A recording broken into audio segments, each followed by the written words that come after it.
If you asked me to point to one mistake that ruins more stock decisions than almost anything else, I would not begin with greed. I would begin with simplification. A man looks at a stock trading at 10 times earnings and calls it cheap. He looks at another trading at 30 times earnings and calls it expensive. Then he feels intelligent because the judgment was fast. That is usually how expensive mistakes begin. The market punishes lazy certainty. I learned very early that a low price and a low multiple are not the same thing. A stock can look cheap and still be overpriced. If the business is weak, growth is fading, competition is intensifying, or the capital structure is doing the work that the economics should have done, and another stock can look expensive and still be a bargain if the enterprise is compounding quickly enough, allocating capital well enough, and building enough future earning power that today's multiple is less important than tomorrow's economics. That is why I never liked investors who treat valuation like a scoreboard with one number on it. Serious investing requires proportion, not merely price proportion, price relative to earnings, price relative to growth, price relative to the cash a shareholder receives while waiting, price relative to business quality, price relative to time. Most people are not looking for proportion. They are looking for a shortcut that lets them feel decisive. The price-to-earnings ratio gave generations of investors that feeling. It is famous because it is simple, and simple things spread quickly, because the human mind loves quick answers. What is the PE 10, good 30 bad? That sort of thinking is attractive in exactly the way fast food is attractive. It feels efficient. It rarely produces the healthiest long-term result. I am not attacking the PE ratio. It is a useful tool. Useful tools become dangerous when worship replaces understanding. The PE ratio is a door, not a verdict. It helps you ask whether the price attached to a business is modest, demanding, or absurd compared with the earnings the business is currently producing.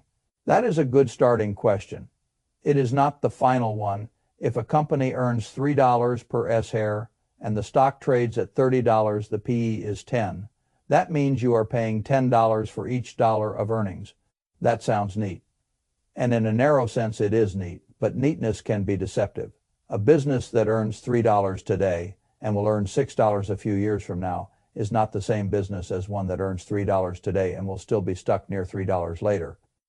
Yet the PE ratio treats them as if the present were the whole argument. It is not. The present matters, the future matters too.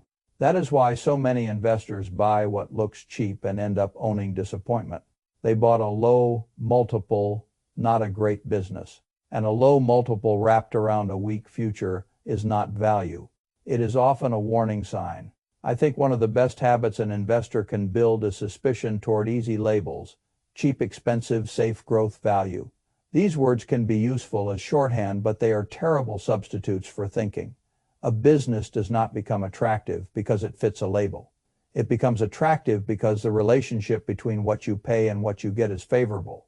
That relationship includes earnings, growth, balance sheet strength, competitive position, reinvestment opportunity, capital allocation. And sometimes dividends. Ignore one part and the picture distorts. Ignore several parts and you are no longer valuing a company, you are reciting a category. Years ago, I watched many people buy stocks with single-digit PE ratios and tell themselves they were investing like adults. They were not. They were often buying businesses whose low multiples were simply the market's way of saying, there is not much future here. Stagnation can make a stock look cheap for years.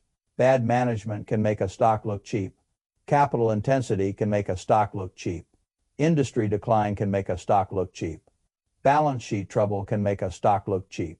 A low multiple does not guarantee opportunity. Sometimes it just means the crowd is not entirely foolish. The opposite error is just as common. People see a high multiple and assume danger without asking whether the business deserves that premium. Some companies are expensive because the market is drunk. Others are expensive because the future is arriving faster than the present numbers can fully explain. Those are different situations. A person who cannot tell the difference will spend his life alternating between fear of quality and attraction to statistical bargains that never truly become bargains. That is why I want to talk about three ratios that, used correctly, can clean up a lot of confusion. Not because ratios make investing mechanical, they do not. but because good ratios can force better questions. P gives you the first question. What are you paying for current earnings? PEGY gives you the second. Is that price justified by the rate at which earnings are growing? PEGY gives you the third. What if part of the return is coming back to you as cash while you wait? Those three ideas handled properly can save an investor from an enormous amount of lazy thinking. Let us begin with PE the way I think it should be understood. A stock price by itself is almost meaningless. One stock trades at $20. Another trades at $200.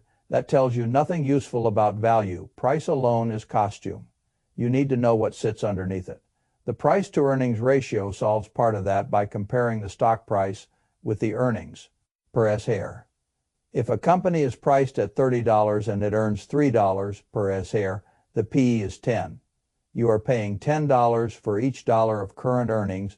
That is the arithmetic. Simple, clean, useful, but only partly useful. I think of PE as the snapshot ratio. It tells you how demanding the current price is compared with current earnings power. That matters. I would never dismiss it. If you repeatedly overpay for current earnings, you make the future work much harder on your behalf. And the future does not always cooperate. Still, PE does not tell you enough by itself because businesses live in motion. A business is not a rock sitting on a table. It is a stream of future cash generation. A cheap-looking PE on a business whose profits are shrinking may actually be far more dangerous than a higher PE on a business compounding earnings at an excellent rate. This is where a lot of investors get trapped because they prefer certainty to proportion. A low number feels safer. That feeling can be very expensive. Imagine two companies, one trades at 10 times earnings, the other at 30. The first looks cheap, the second looks demanding. But now imagine the first company can only grow earnings at 5% a year, while the second is growing at 30%. Suddenly the relationship changes. You are no longer comparing 10 to 30. You are comparing what you pay against how the enterprise is actually expanding. This is exactly where many investors stop using reason and start using instinct. Their instinct says 10 must be better than 30 because 10 is smaller. The market does not reward nursery arithmetic. It rewards correctly priced future economics. That is where the PEG ratio becomes so valuable. The PEG ratio takes the PE and divides it by the earnings growth rate in plain English. It asks a much more adult question. How much are you paying for current earnings relative to how quickly those earnings are growing? That is a far better question than PE alone. A stock with a PE of 30 growing earnings at 30% has a PEG of 1. A stock with a PE of 10 growing at only 5% has a PEG of 2. Now ask yourself which appears more expensive relative to the actual engine of the business. Suddenly, the supposedly cheap stock looks less attractive and the supposedly expensive stock looks more reasonable. That is not magic, it is context. Peter Lynch understood that beautifully. And one reason he was so dangerous to the market is that he looked for mismatches between how people talked about valuation and how growth actually changed the picture. People love the comfort of a low multiple. They do not always ask whether the business deserves even that low multiple. A company can be cheap because it is broken, because it is mature, because it is cyclical in a dangerous phase, because management is weak, because the balance sheet is stretched, or because the market sees deterioration before you do. A company can also appear expensive because the growth is real, the runway is long, and the market, though often emotional, is not blind. This is why I have always believed that valuation should never be discussed without growth. Price is what you pay. Growth helps determine what that price will mean in a few years. You cannot skip either side. A man who worships low PE ratios can end up filling his portfolio with stagnant mediocrity. A man who worships growth without price can end up funding delusion at heroic multiples. The intelligent investor lives in the relationship between the two. Now, Peter Lynch did not stop there, and this is where the conversation gets richer. He recognized that growth is not the only thing helping shareholders. Dividends matter too. A business that grows earnings and also pays you cash while you wait is giving you a different kind of economic experience than a business that pays nothing at all. That is not a small difference. Cash in hand has value, not because it makes you feel old-fashioned, but because it changes the total return picture. If two businesses have identical PE ratios and identical growth rates, but one pays a meaningful dividend while the other pays nothing, The shareholder experience is not the same. One business is asking you to wait entirely for future appreciation.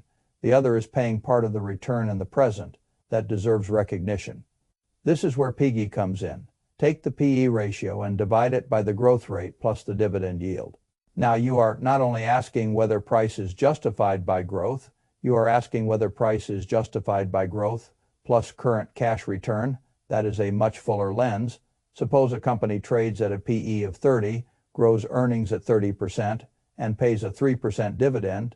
The PEG would be 1, the PEGY would be about 0.9. The stock looks more attractive because the shareholder is not merely promised future improvement. He is also receiving a present yield that is a real benefit. And it is one reason I think many investors fail to appreciate the total return picture. They focus on price appreciation because price movement is emotional and visible. Cash received quietly and reinvested feels less exciting. Excitement is not the standard, economic value is the standard. If a company can grow and reward shareholders along the way, that deserves a better valuation framework than PE alone. I want to slow down here because this is where people can become too formulaic. A PEG or PEGY below 1 is not an engraved invitation from heaven. It does not mean buy blindly. It means look closer. The ratio is telling you the relationship between price, earnings, growth, and perhaps dividends appears favorable. Good. Now the real work begins. What is the quality of the growth? Is it durable or promotional? Is management credible? Are margins stable? Is the balance sheet sound? Is the industry becoming stronger or more competitive? Are the earnings real or supported by accounting smoke? Does the company have pricing power? Can the growth continue long enough to matter? No ratio can answer these questions for you. That is why I say ratios are tools, not verdicts. They are invitation cards to deeper thought. Used correctly, they narrow the field. Used lazily, they become crutches. I have always thought the best investing tools are the ones that force intellectual honesty. PE forces you to face price relative to present earnings. PEG forces you to stop pretending growth does not matter. PEGY forces you to admit dividends have value. Each ratio corrects a different form of laziness. That is why they are powerful together. Let me show you how an undisciplined investor misuses them. He finds a stock with a P of 8 and tells himself it is a bargain.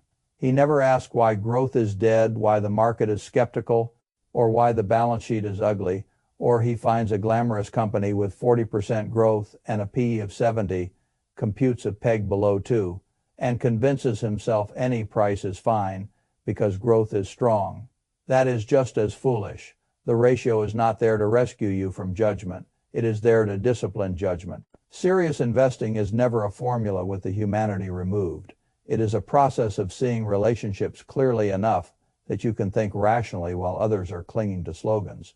This is why I admire what Peter Lynch did. He did not merely memorize numbers. He used them to expose mispricing between what a business was becoming and what the market assumed it already was. That is a different level of thinking. A cheap business is not one with a low PE. A cheap business is one where the price understates the future economic power available to the shareholder. That future power may come from growth. It may come from dividends. It may come from both. The ratio helps you locate the conversation. It does not finish it. Now, because I prefer practical thinking to academic neatness, let's put it how I would actually use these metrics. If I were teaching a serious but non-professional investor to think like an owner rather than a gambler. First, I would ask him to start with P because it forces humility about price. What is the market asking me to pay for present earnings? If the PE is very high, then I know immediately that the business must justify that optimism somehow. If it is low, I know I should not become smug about cheapness. The market may have reasons. The point is not to decide in that moment. The point is to begin with a proper baseline. Second, I would move to the growth rate, not any growth rate pulled from a marketer's fantasy deck. A sober earnings growth estimate, historical where useful, forward where sensible, tempered by realism. Then I would look at PEG. Does the price make sense relative to the speed at which this company is expanding? If the PEG is comfortably below 1, I become interested, not excited. Interested excitement is costly. Interest is useful. If the PEG is far above 1, I want to know why. Maybe the market is excessive, maybe the business is exceptional, maybe the numbers are lying to me, maybe expectations are too rich. The ratio starts the interrogation. Third, if the business pays a dividend, I want PEGY because it restores economic completeness to the picture. A dollar distributed to the shareholder is real. It may be reinvested, it may be spent, it may be compared with the yield available elsewhere. It affects the total return experience. Ignoring it would be lazy. This is why two companies with similar PE and growth profiles can still be different investments. The one sharing cash with owners deserves a different lens. Now, here is where I think many people get seduced into stupidity. They want a single ratio to save them from work. They want the formula to say yes or no so they can skip business understanding. That is impossible. You cannot outsource judgment entirely to arithmetic. Ratios help you see price relative to economic facts. They do not tell you whether the economic facts are durable, honest, or strategically meaningful. A business can show fine numbers right before competition destroys them. A business can show attractive growth right before management squanders the opportunity. A business can show a nice dividend and still be weak if the payout is unsupported. A ratio may show possible undervaluation while the business model is quietly eroding. This is why I insist that you must understand what the company actually does. How does it make money? Why do customers stay? What keeps competitors from copying it? What does capital allocation look like? What could ruin the story? How cyclical is the business? What kind of future does the industry likely have? These questions cannot be skipped. Ratios without business understanding are like reading a map without knowing what country you are in. I also want to make something very clear because beginners often go wrong here. Do not confuse a growth rate with destiny. The market loves extrapolation because extrapolation makes spreadsheets look clean. Real life is not clean. Growth slows. Competition intensifies. Margins change. Acquisitions disappoint. Products age. Economies, cool managements make mistakes. A peg that looks attractive on a future growth estimate can become very unattractive if the estimate collapses. That is why conservatism matters. You should never need perfection in order for the investment to work. Perfection is a terrible underwriting standard. The best investments usually have room for some disappointment and still remain acceptable.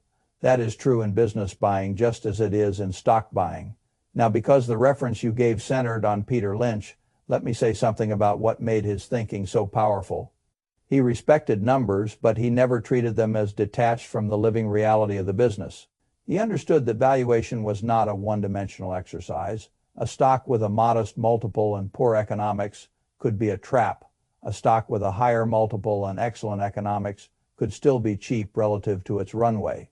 He used PEG because it made investors pay attention to the missing variable in most casual conversations. Growth in PEGY made the framework even more complete by acknowledging that dividends change the value proposition too. That is what great investors often do. They do not merely invent new numbers. They use numbers to make lazy minds do better work.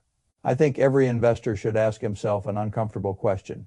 Do I prefer ratios because they improve my thinking?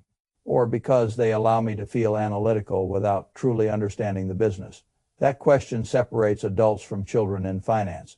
I have known many people who loved ratios the way school children love answer keys. They wanted the feeling of competence without the burden of ownership. That is not investing. That is cosplay. Real investing involves uncertainty. And ratios are there to improve your probability of being right, not to abolish uncertainty altogether. You still have to live with ambiguity. You still have to respect business risk. You still have to acknowledge that the future will rarely unfold exactly as your sheet suggests. That does not weaken the usefulness of PE, PEG, and PEGY. It simply places them where they belong inside a broader discipline of rational ownership. I often tell people that numbers in investing are like vital signs in medicine. A heart rate matters, blood pressure matters, oxygen matters. But a doctor who reads numbers without understanding the patient is not much of a doctor. The same is true of an investor, PE, PEG. And PEGY tell you something important about the valuation health of the stock. They do not tell you everything about the company, and everything can still matter. Now, let me bring this down to practical steps again, because usefulness matters more than elegance. If I were screening for opportunities, I would first eliminate businesses I do not understand at all. No ratio can save you from ignorance of the basic engine. Then I would look at PE as the current asking price for earnings. Then I would look at realistic growth and compute P. Then, if dividends are meaningful, I would compute PEGY. After that, I would study the business itself, the balance sheet, the return on capital, the competitive position, the moat, if any, management behavior. The use of retained earnings, the resilience of demand, the risks that could cause growth to disappoint. Only after all that would I consider whether the stock was attractive enough to deserve capital. This sequence matters. Most people do it backward. They fall in love with a ticker. Then they use ratios to justify the attraction. That is not analysis. That is rationalization. I have no interest in rationalization. The market is expensive enough without my own emotions, increasing the bill. One more thing needs to be said about dividends because too many people either overrate them or underrate them. A dividend is not a free lunch. It comes from the business. It is capital returned rather than retained. That return can be marvelous. If the company has fewer return uses for the cash or wants to reward shareholders directly, it can be less attractive if the business has extraordinary reinvestment opportunities and would create more value by keeping the money inside. That is why PEGY must be used intelligently. A dividend matters, but not as a magic charm. It matters in relation to the kind of business you are buying. A mature, high-quality consumer company paying a healthy dividend may deserve a very different valuation lens than a young compounding business, retaining everything for expansion. This is one reason no ratio should be treated like scripture. The company comes first. The ratio helps express the relationship between price and economics. It does not tell you what kind of economic animal you are looking at. I think the temptation to over-mechanize investing comes from discomfort with judgment. Judgment requires humility. Ratios feel firmer.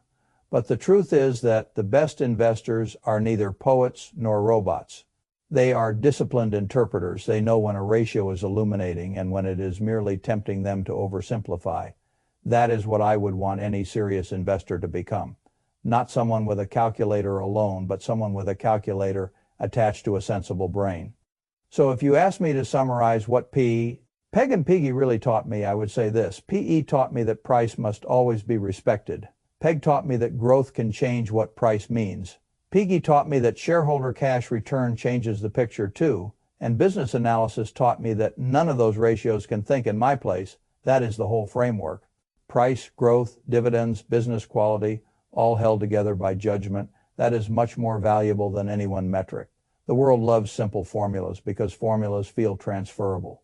True investing resists being fully transferred. You can borrow tools. You still need your own discipline. You can learn from Peter Lynch. You still have to do your own thinking. You can calculate every ratio perfectly and still lose money if you misunderstand the business. That is why I care so much about keeping valuation married to reality. Reality is where returns come from. Not the spreadsheet alone. I want to end on something practical and slightly stern. If a stock looks cheap by PE, check the growth. If the growth makes it look cheap by PEG, check the dividend. If the dividend makes it look cheap by PEGY, check the business. If the business still looks strong, check your assumptions. If your assumptions still look reasonable, only then begin thinking about buying. That is how an adult approaches valuation, not with one number and a burst of confidence. With layers of verification, I have never believed that investing should be performed like a game show buzzer round. There is no prize for fast certainty. There is often a penalty. Slow thinking has made me a fortune. Fast reactions would have cost me one. That is why I respect these ratios so much when used correctly. They slow the mind down. They force proportion. They expose lazy judgments. They remind the investor that a stock is not simply a number on a screen, but a claim on a real business whose future matters enormously to what the price means today. Learn that lesson well, and you will not look at stocks the same way again. Not because a ratio gave you magic, because it forced you to stop thinking like a gambler and start thinking like an owner.